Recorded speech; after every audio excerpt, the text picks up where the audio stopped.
Hello, good to have you again on the program, and of course it is the economy today on KAFTAN television. We'll be doing justice to the title, even as we have different topics each day, and today we have another. Okechukwu, Onubogu, by the way, is here, and I'll be getting on to introducing my guest on the program today. We'll let you know, of course, I have someone that is very special as a guest on my program this day. I'm talking about the president of the Institute of Professional Economics and Policy Management, Professor Ken Ife. He is my guest on the program today, and I want to say, of course, he is an economist. You are sure of that. I will say welcome to Professor Ken. Thank you for having me. Right, sir. And we'll go straight on to talking about what we have the topic. But before we go into our discussions, we will look at the news bit. Let's take the news bit, then we'll return and continue with the other things. World Bank urges Nigeria to sustain economic reforms, applauds strongest GDP growth since 2014. Nigeria's recent GDP growth of 3.4%, the strongest since 2014, has earned commendation from the World Bank. The World Bank has stressed the need for Nigeria to maintain the momentum on its economic reforms in order to achieve inclusive job-creating growth. The World Bank highlighted the country's position as its largest portfolio in Africa, with commitments totaling around $17 billion. The bank's advice came as the Federation Account Allocation Committee, FAC, disbursed a total sum of 1.578 trillion naira as March 2025 Federation account revenue to the federal, state, and local governments across the country. The Global Development Institution applauded Nigeria's recent gross domestic product (GDP) growth of 3.4%, the strongest since 2014, and commended the government's progress in stabilizing the economy and improving portfolio performance. World Bank's Vice President for Western and Central Africa, Usmani Diagana, disclosed these when he led a high-level delegation of the bank to the Minister of Finance and Coordinating Minister of the Economy, Mr. Wale Edu, in Abuja Tuesday. Diagana disclosed that the visit was to reaffirm support for President Bola Tinubu's economic reform agenda and development priorities. He called for faster implementation of social protection measures, particularly targeted cash transfers. Diagana also welcomed Nigeria's leadership on the Mission 300 initiative, a Pan-African drive to expand energy access to 300 million people. Nigerians fear savings lost as investment app freezes them out. Angry Nigerians are turning to social media to describe how they have been locked out of their accounts on the digital financial platform CBEX. People have posted videos of themselves crying, saying that they could not withdraw their investments and worried that their money had gone. Some furious customers ransacked a CBEX office in the southwest city of Ibadan, cutting off chairs, air conditioners, and a solar panel. CBEX has not yet publicly commented. The company had promised that investors will double their money every month. Nigeria is currently taking straitened economic times, and many are desperate to find a way to boost their income. The problem was first noticed over the weekend, but the anger boiled over when Monday came and people were still not able to access their money.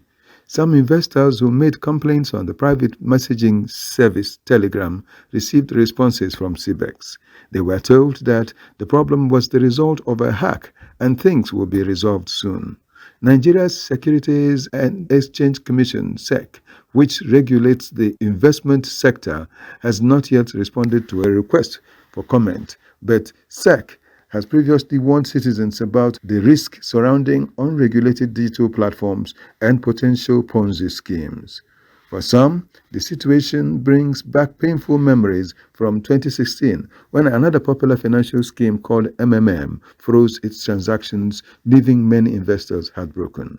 Members were supposed to receive a 30% return on their investment in just 30 days. It launched in Nigeria in November 2015 and, according to its founders, had up to 3 million members before it collapsed.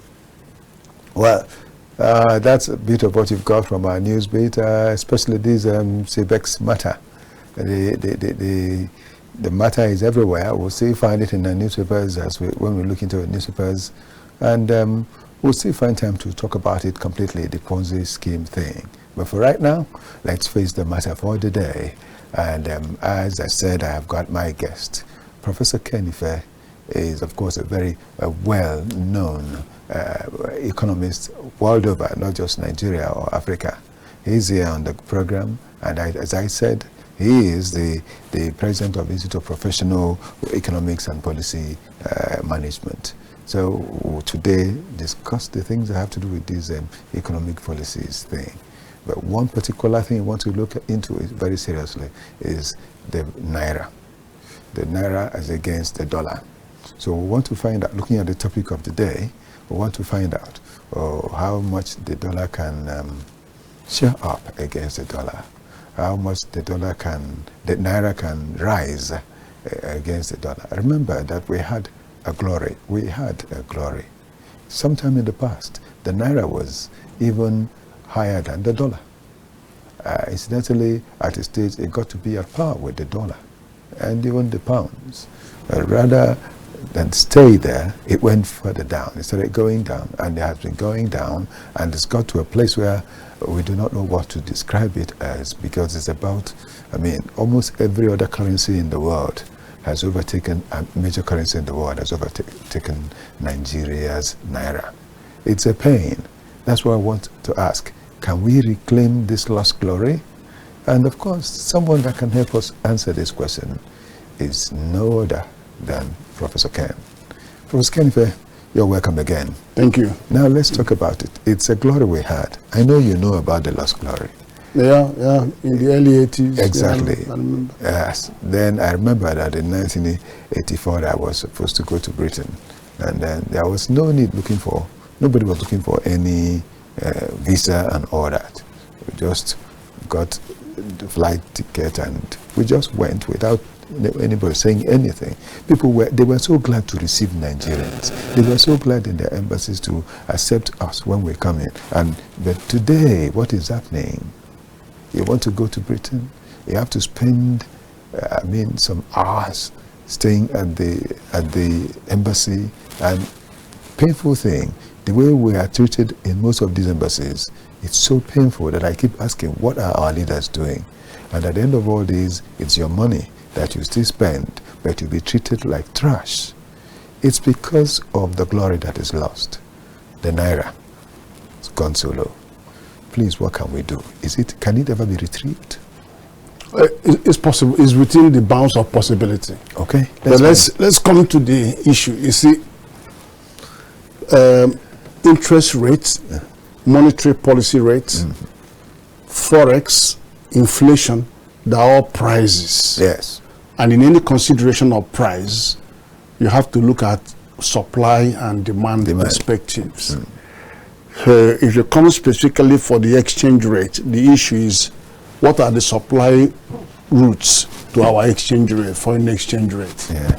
Officially, what we get in the country, 79% is from crude foreign exchange, 11% is from oil, from gas, natural gas. Between the two of them is 90%. Then the other 10% is diaspora remittance, the so-called foreign direct investment that we haven't seen. But there's also portfolio investments that come in and go. They come in under some conditions and they run away under some conditions. We are seeing that happening now in the last 2-3 weeks.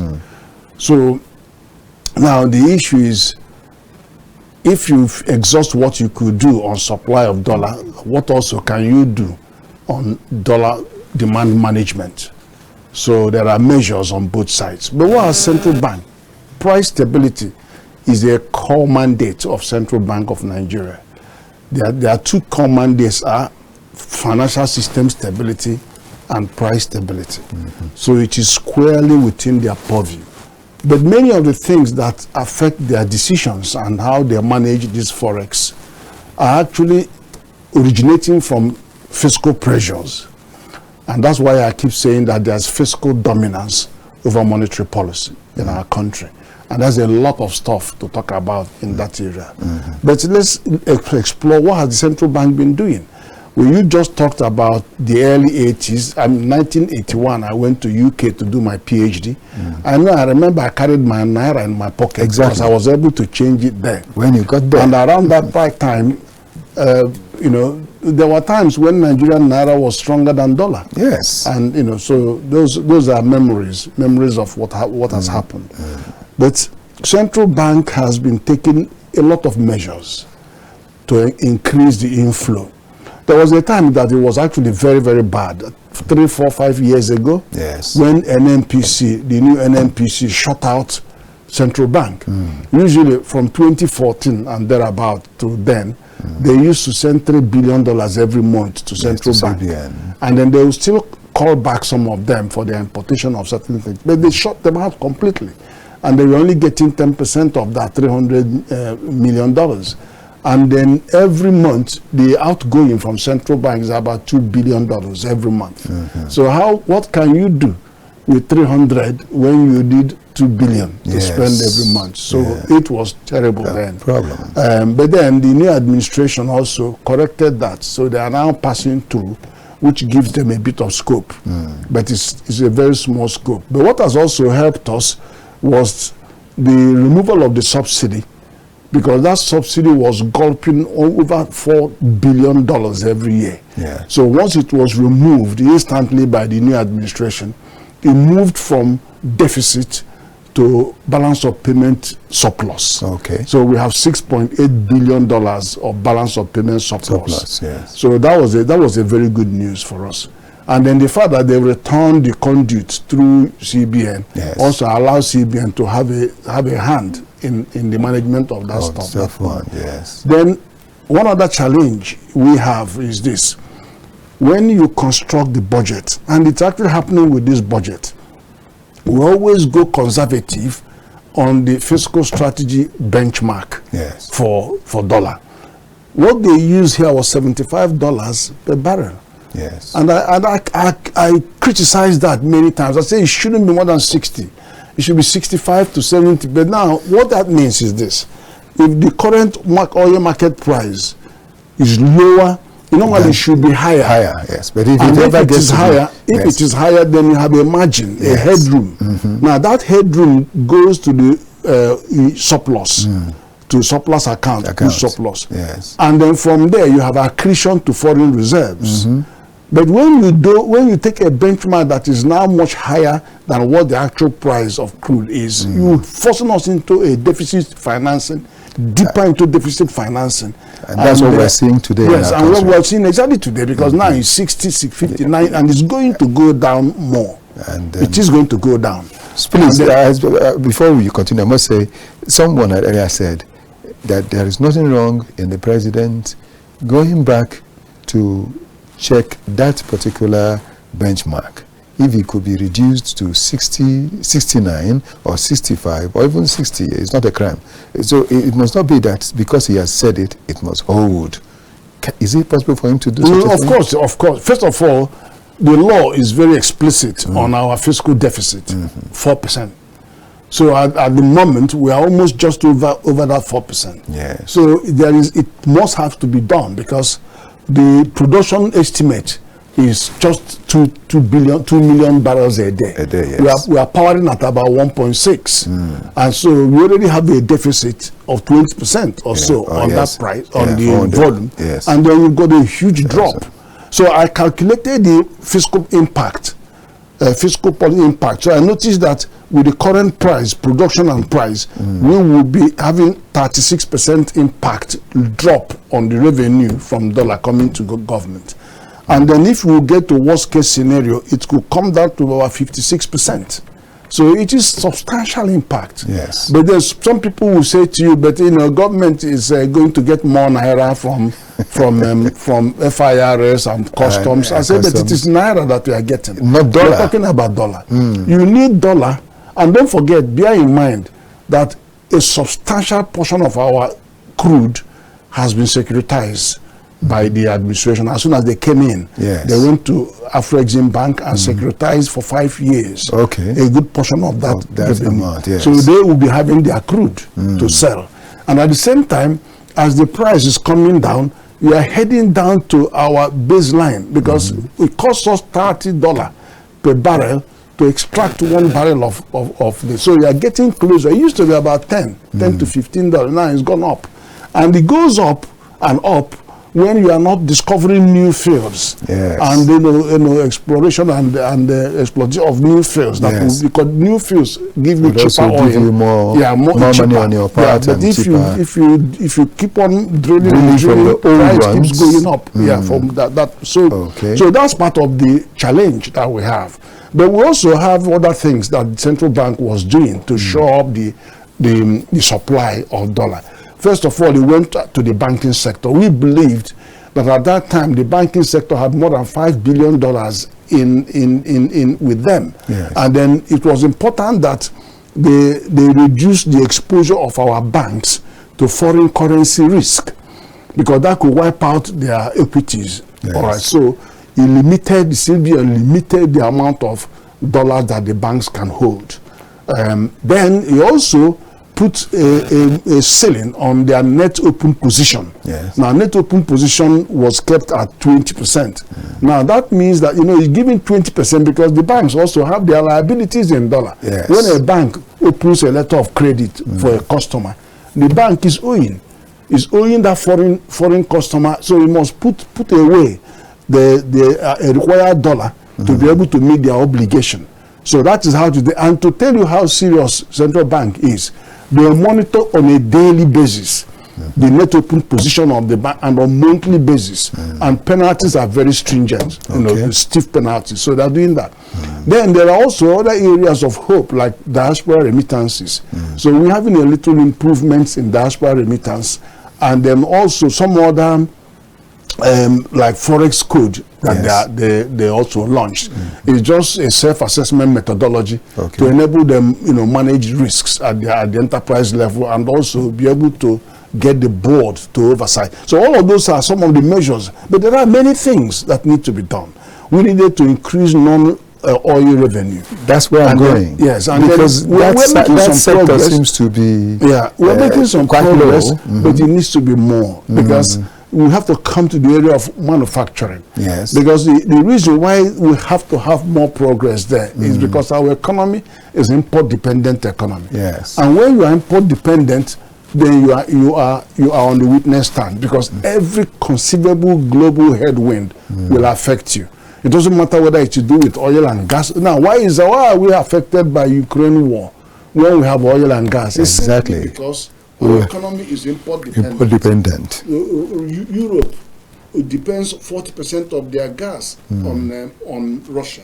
So when Russia started turning down the tap, prices went through the roof in Europe. We were import-dependent. We were importing the inflation. So that's part of it. Then why COVID affected us so badly? Because of the disruption of the supply chain. The supply chain, apart from the health hazard. Why were we reported in 2008? Because of American subprime property crisis, it affected our banking sector. So all of these exogenous shocks that we get is because our economy is import dependent.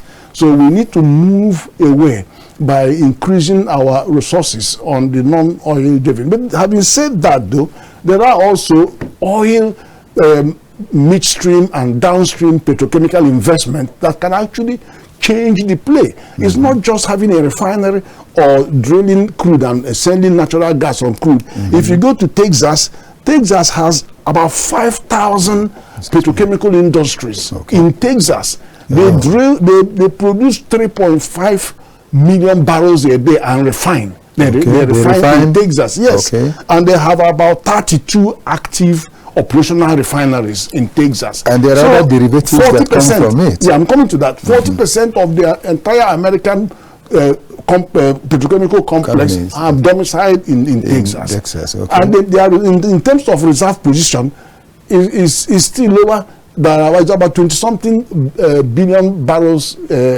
proven barrels. Nigeria is 37.5. proven by. So we have far more in our country. So where the missing gap is, we need to have more midstream and downstream processing in the petrochemical industries. Like, I'll give you an example. Dangote has done in a Lekki Free Trade Zone, invested $20 billion. Now, what we should be doing as a government is to go and wrap around that Dangote a $100 billion ecosystem, petrochemical ecosystem, and have about 4,000 or 5,000 companies that are going to be addressing their supply chain. Producing, taking raw material, carbon black from them, monopropylene, and all these things, and then producing plastics, organoplastics, metalloplastics, building tires, all of them feeding from the gigantic investment.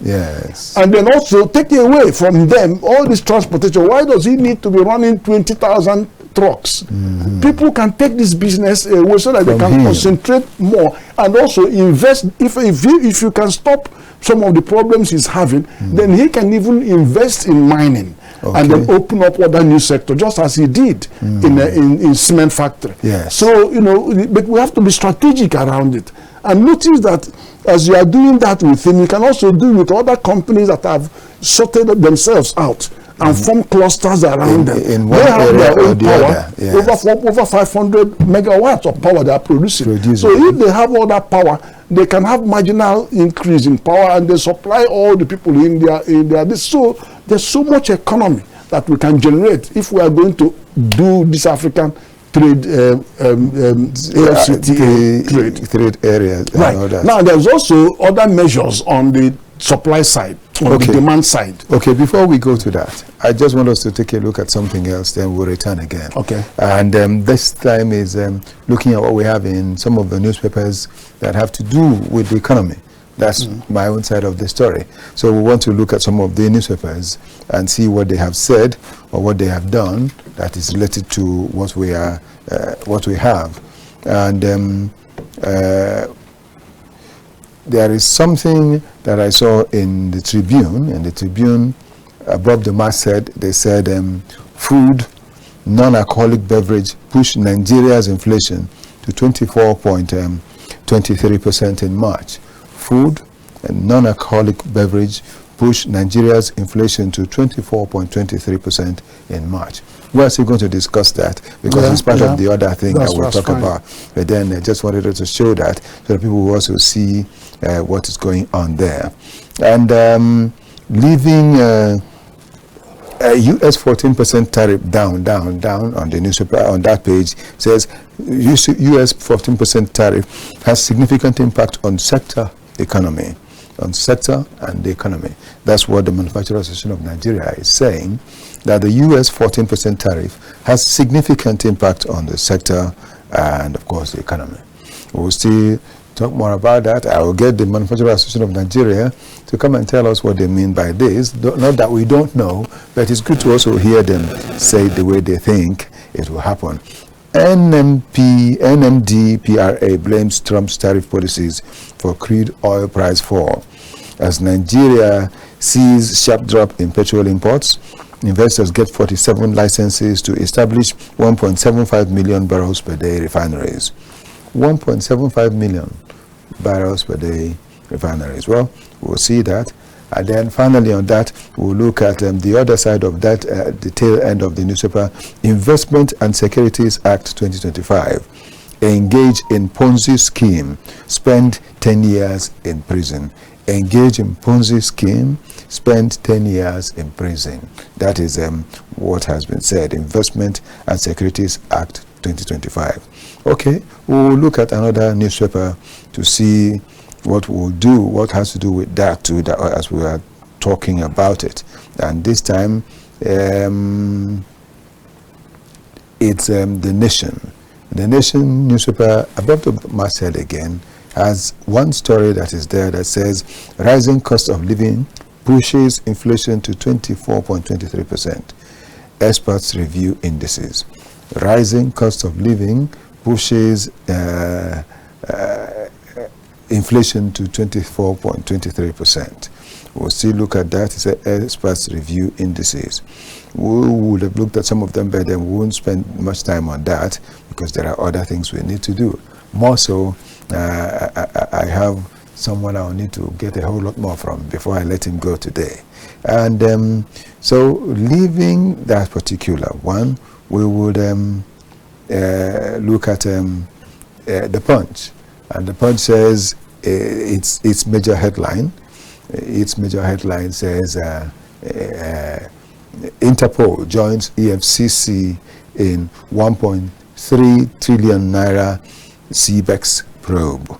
Interpol joins EFCC in 1.3 trillion naira CBEX probe. EFCC cracks down on other Ponzi schemes. Police shut CBEX office. Victims recount losses.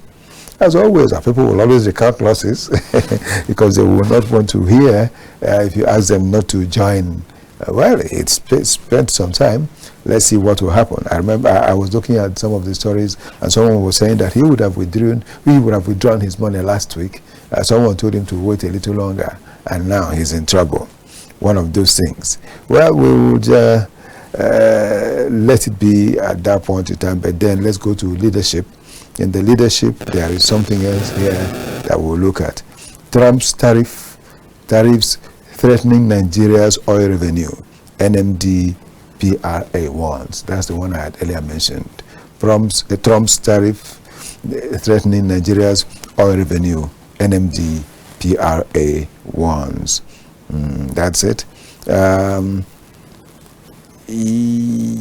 Let's look again at the order, still on that page, the side stories where it says in red, the side story that's in red, it says Nigeria's inflation rate hits 24.23%, while the one in black, which is the last, says 27 hospitalized over crash of CBEX trading platform. 27 hospitalized. Oh my God. God help us. Well, let's look at another paper, and that is Daily Trust. If you see what we have in front of Daily Trust, its main story headline, it says how thousands of Nigerians lost 1.3 trillion naira to scam. Citizens need financial education. That's what an expert has said. Citizens need financial education. And just beneath the masthead, we have prices of ginger, garri, others push inflation to 24.23%. So they are suggesting the things that led to that rise in the rate. Okay, we'll look at that. I have someone that is able to tell us a whole lot more about that today. And from the metrics, it says importation of PMS drops by 30 million, that's above the masthead, by 30 million liters in 8 months. NMDPRA. Importation of PMS drops by 30 million liters in 8 months. Then it says import license only granted relative to domestic requirements. And looking at their main story, says tears, pain, anguish as another Ponzi scheme, CBEX crashes with some riders. Nigerians lose 1.3 trillion naira as EFCC Interpol sweep into action. Despite SEC EFCC's warning, Nigerians still fall prey. List of 58 illegal Ponzi schemes emerges as angry investors vandalize local CBEX offices. Then FAAC, federal government, states, local government areas share 1.57 trillion naira as revenue allocation for March. Tinubu boosted inmate feeding budget by 50%. NCOs debunk hunger claim. And finally, let's look at The Guardian. And from The Guardian, it has the major headline, desperate Nigerians lose over 1.7 trillion naira to Ponzi schemes in 9 years. 5 ways to spot a Ponzi scheme. That's what they have there showing us. High returns with no risk, guaranteed return on investment, unknown owners, corporate officers, pressure to reinvest and recruit new investors, unregistered and unregulated. These are the 5 things that when you see, you run from a Ponzi scheme. The moment you see this, begin to think that this one may be involved in such a thing. Well, that's how we'll just let it be for now, as we return even to our talk with Professor Ken. Professor, there is this, if you look at all of this, put it together, all these stories of the Ponzi thing, we'll just touch it a bit and continue with the main story, because I know you were about to go into the non-oil sector thing. That's right. Yes, so let's continue with that. Should I talk about the key ones? Yes. I mean, inflation. Yes. I'm not surprised that there's an uptick in inflation. Okay. In headline inflation. Yes. What has happened is that the inflation in February, yes, there's inflation in all the parameters except oil. Yes. The energy went sector, down to by 0.9%, but all other indices all went up. Okay. But this time round, for March, there is an increase of 1%, 1.02%, compared to higher increase on a month-to-month basis, and then also even on year-to-year basis. On both counts, there was an increase. Unlike in the last month, the previous month. Now, what has happened is that 2 things. These rises were to do more with the food and non-alcoholic beverages. Yes. But also the second one that broke out from non-alcoholic beverages to add to catering, restaurants and catering. So you see 2 of them. Okay. That has, because about 10% moved when they reclassified. Yes. Moved from food to, because they said anything you consume outside your house goes to restaurants. Okay. So 2 of them are the ones that are driving the inflation. Okay. And even though they spotted out some of the headline items like ginger and gari and all of that, garlic. There's also the issue of planting season. We've just entered the planting season. Now, what happens in planting season? Many of the planting materials, which cost a lot of money, are being buried in the ground, and then also, so that's a time when you have also critical shortages of food. There are many other issues as well. Don't forget, there's also a net import of food in our surrounding francophone countries. About 100 million of them that are depending on us. So all of those are impacting, and there's also some measure of imported inflation from the food, imported processed food. Yes, processed. Yes, so food. that enters into the inflation, both headline and core inflation. Okay. But anyway, on the other one, which was the other one again? The Ponzi matter. Oh no, the Ponzi is just unfortunate, because I'm glad you actually listed out 5 areas you can spot those Ponzi schemes. It's been, the most critical one is it regulated? That's the first question you should ask yourself.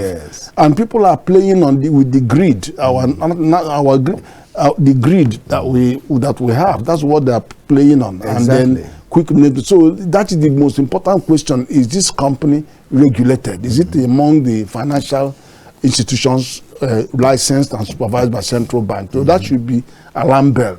But we don't also know how much some of these will link to cryptocurrencies, and say, we'll have to see how that goes. But it's a terrible thing. There was a period when we had Emana, and a lot of people went down the drain.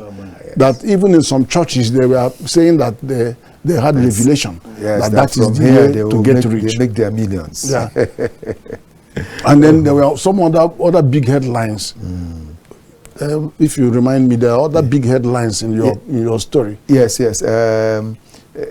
Talking about the fact that apart from this, they say that apart from the fact that Nigerians are desperate that they lost, talking about importation of PMS dropping by 30 million.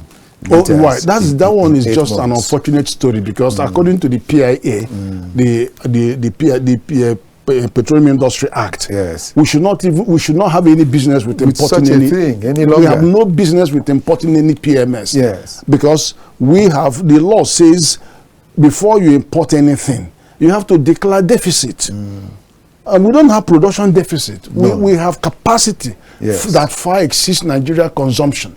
So they have not declared that the midstream authority, downstream midstream authority should declare deficit, and they have not declared any deficit. Yes. And if you haven't declared deficit, because once you declare deficit, then you get the authority for you to import. But there isn't no such thing.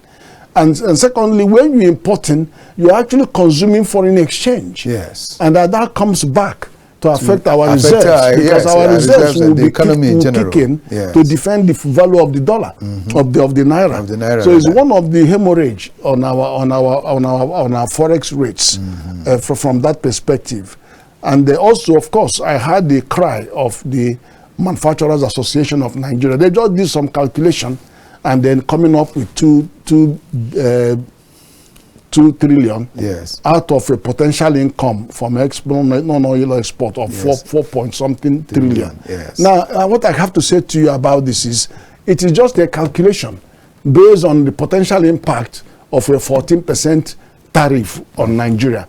But the real problem Nigeria is going to have is not going to be the tariff. It is our import dependency. Now, let me explain. WTO says that the tariff war between America and China will reduce their trade by 90%. China amongst themselves. Yes, among themselves.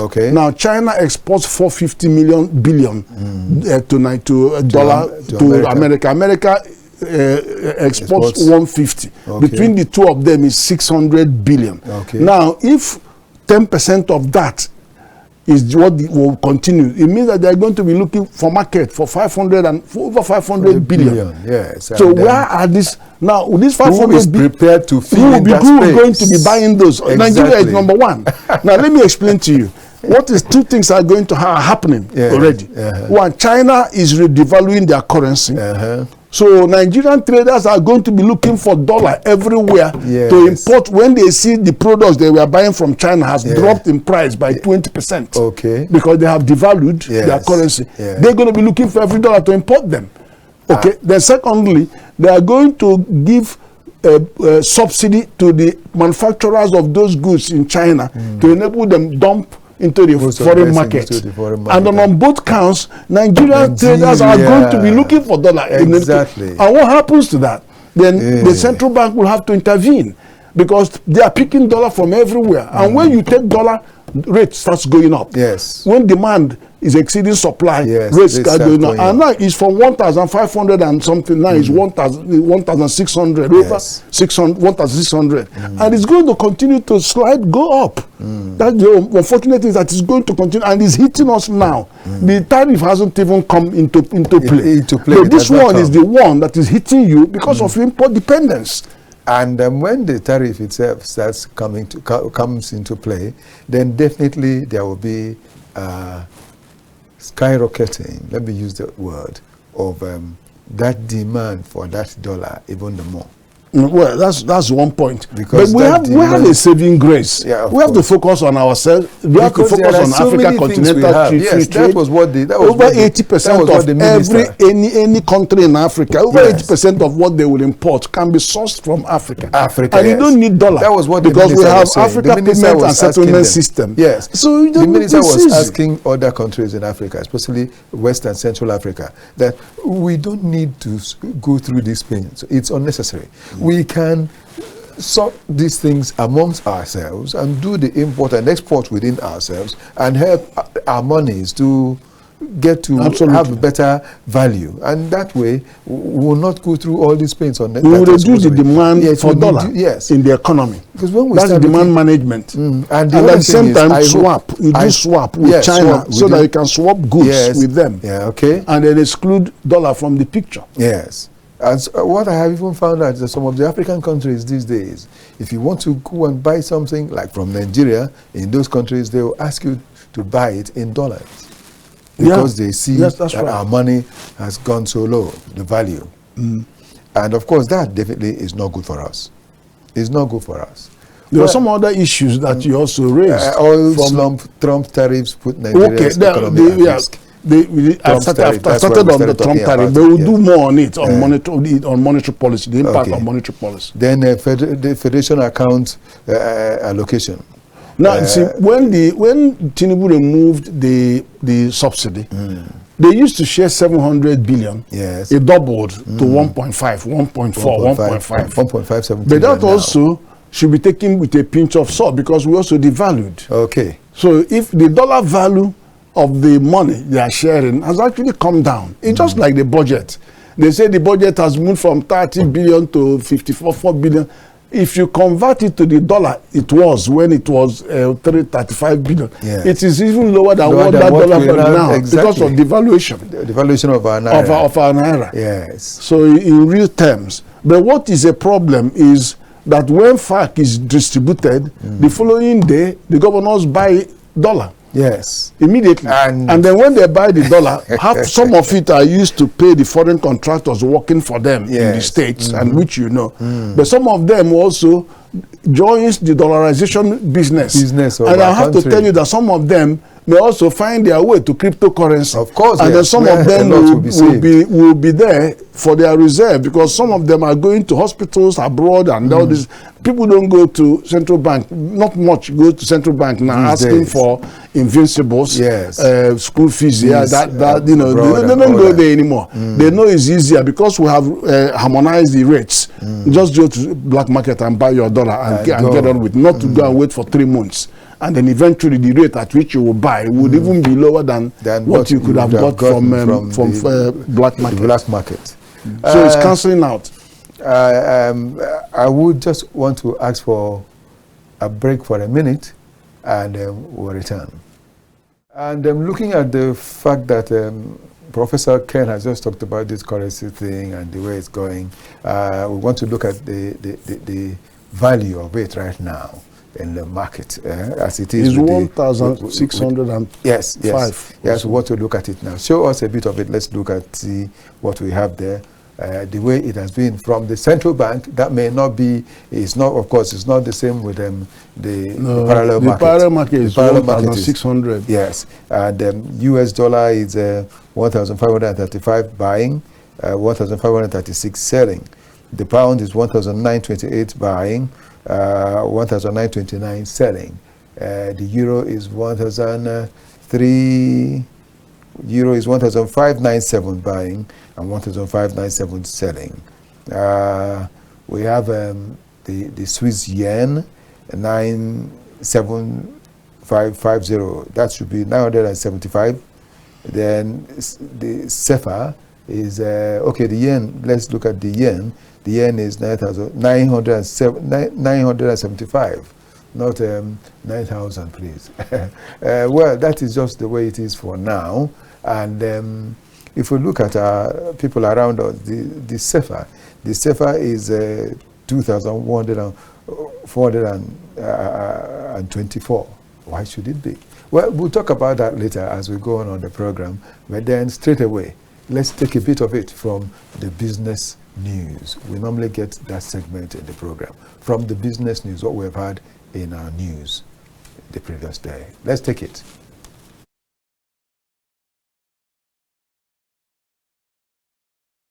Minister of Power has pledged to address the 4 trillion naira debt owed by Gencos, which saw the electricity distribution companies threaten a shutdown. Weighing in on the development, the special advisor to the Power Minister, Bolaji Tunji, said the government is aware of the development and is making concrete steps to resolve the lingering issue. He added that as part of the steps taken by the government, the Ministry of Finance will take charge of the payment very soon. The media aide responding in a chat said they are not unaware of this debt arising from the federal government's commitment on subsidy. However, part of the debt are legacy debts which were on the ground before the Minister of Power assumed office. Meanwhile, the firms under the aegis of the Association of Power Generation Companies raised the alarm in a statement issued and signed by the chairman of the Board of Trustees, Colonel Sani Bello, retired. Additionally, The Managing Director and Chief Executive Officer of the Niger Delta Power Holding Company of Nigeria, Engineer Jennifer Adigije, says President Bola Tinubu is intervening to settle the liquidity crisis in the power sector.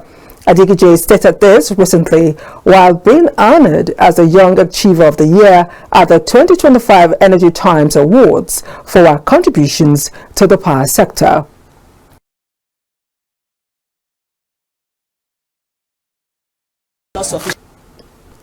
Finally, on business news tonight, Nigerian manufacturers can only stand a chance in the global market if their products can compete favorably with their counterparts abroad, the Central Bank of Nigeria, CBN, has announced. Director, Consumer Protection and Financial Department, CBN, Dr. Aisha Olatinwo, broke the news during the town hall meeting of the Bankers Committee in Lagos. Tagged enhancing the competitiveness of Nigerian products, it drew participants from the government, functionaries, business community, including manufacturers, bankers, auditors, tax consultants, amongst others.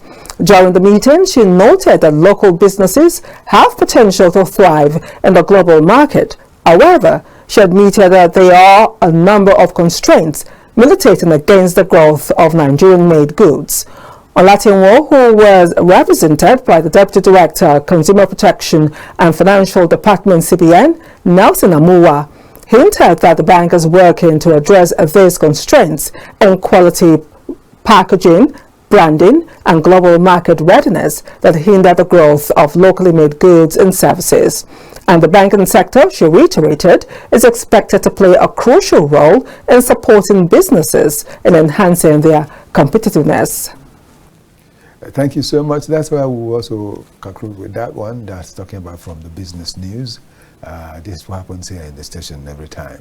And so we'll still want to look at that story, the last of the two stories. Though we can still look at the second one afterwards, but that last of the two stories, talking about import, our businesses in Nigeria aiming for export.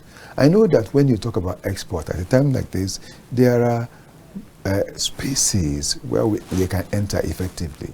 But is there any enablement on the part of the businesses here to prepare for that export? Yeah, there are quite a lot of things to consider.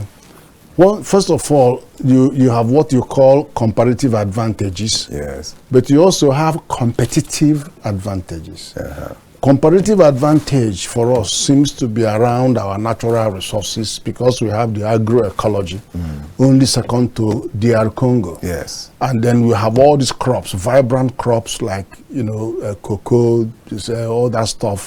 And, so we have some crops, but unfortunately, we're exporting them raw. But we should process those and add value to them because they are naturally occurring here. Yes. Then you move to the second one, which is the solid minerals. You have about 44 of them that are established commercially that can give us as much revenue as we care for. Yes. But the investment is not flowing in there. Yes. Infrastructure required is not flowing in there. South Africa, only 5 minerals are giving them more than 40% of their GDP, a figure of their revenue.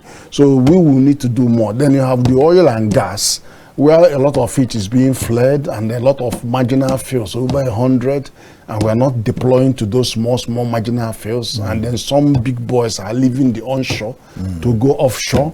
And then you have all this palaver about disruptions and pollutions and militancy, restricting how much we can produce and how much we can sell. Of course, we can't control prices, yes, but we're not having strategic reserves.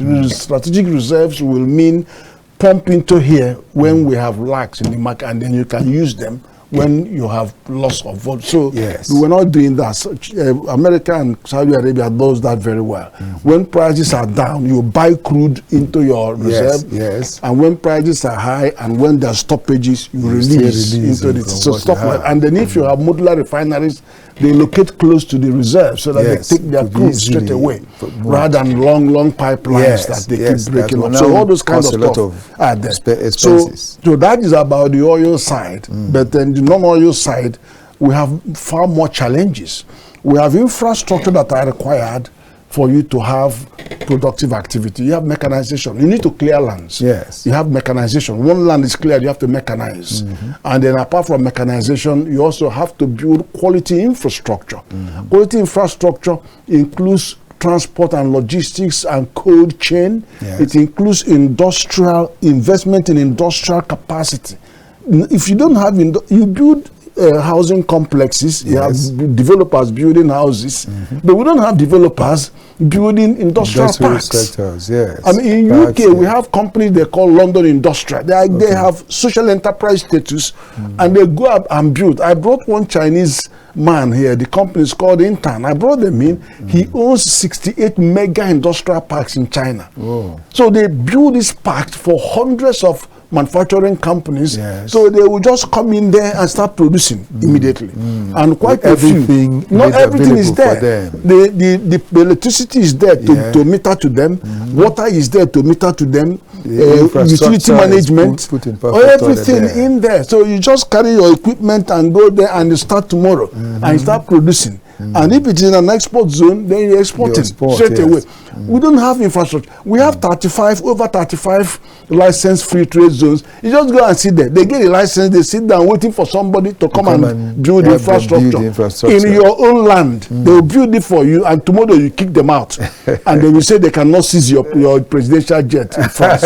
I mean, you got all that. You got all that stuff going on. Yes. We don't want to invest in those infrastructure. And of course, you have the quality ones, which means how about the testing laboratories? How about sanitary and phytosanitary measures? How about general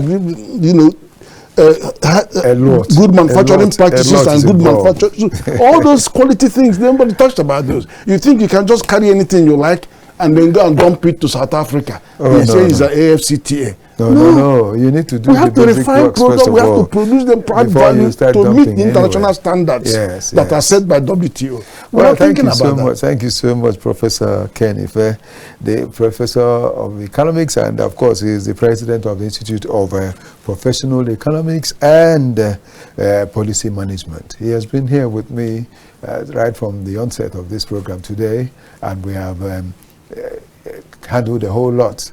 But I know that this is the first time he's coming on the program, but I want to say that it wouldn't be the last time. Prof, you'll be here again definitely, because we still have a lot to talk about with you to help us clear these matters. It's been a wonderful pleasure being blessed with your presence. Thank you very much. Thanks a lot. Well, dear viewer, this is also where we'll be concluding what we've got for today. And I've had Ihanyu Goji, I've had Samuel Maji, I've had blissful capacity, and a whole lot of other fellows with whom I've worked. Emmanuel has been part of the editing team, and Victor Adeye. I want to say thanks to you for being there and for being on board and stuff. So, of course, we also want to thank those who have helped us make us reach you the way we have reached you, and that's talking about Felix Felix himself. I just missed the surname, but I wouldn't want to continue. And I want to say Okechukwu Onubogu here. May the best happen to us all the time.